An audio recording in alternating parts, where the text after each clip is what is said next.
حضور اقدس صلی اللہ علیہ وآلہ وسلم کا ارشاد ہے کہ تم میں سے کوئی ایسا نہیں کہ روزانہ احد، جو مدینہ منورہ کا ایک پہاڑ کا نام ہے، کے برابر عمل کر لیا کرے۔ صحابہ رضی اللہ تعالی عنہ نے عرض کیا، یا رسول اللہ صلی اللہ علیہ وآلہ وسلم، اس کی کون طاقت رکھتا ہے کہ اتنے بڑے پہاڑ کے برابر عمل کرے؟ حضور صلی اللہ علیہ وآلہ وسلم نے ارشاد فرمایا، ہر شخص طاقت رکھتا ہے۔ صحابہ رضی اللہ تعالی عنہ نے عرض کیا، اس کی کیا صورت ہے؟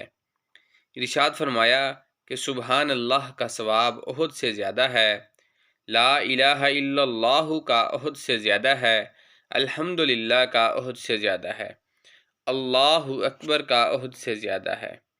یعنی ان کلموں میں سے ہر کلمہ ایسا ہے جس کا ثواب احد پہاڑ سے زیادہ ہے، اور ایک پہاڑ کیا نامعلوم کتنے ایسے پہاڑوں سے زیادہ ہے۔ حدیث میں آیا ہے کہ سبحان اللہ الحمدللہ سارے آسمانوں اور زمینوں کا ثواب سے بھر دیتے ہیں۔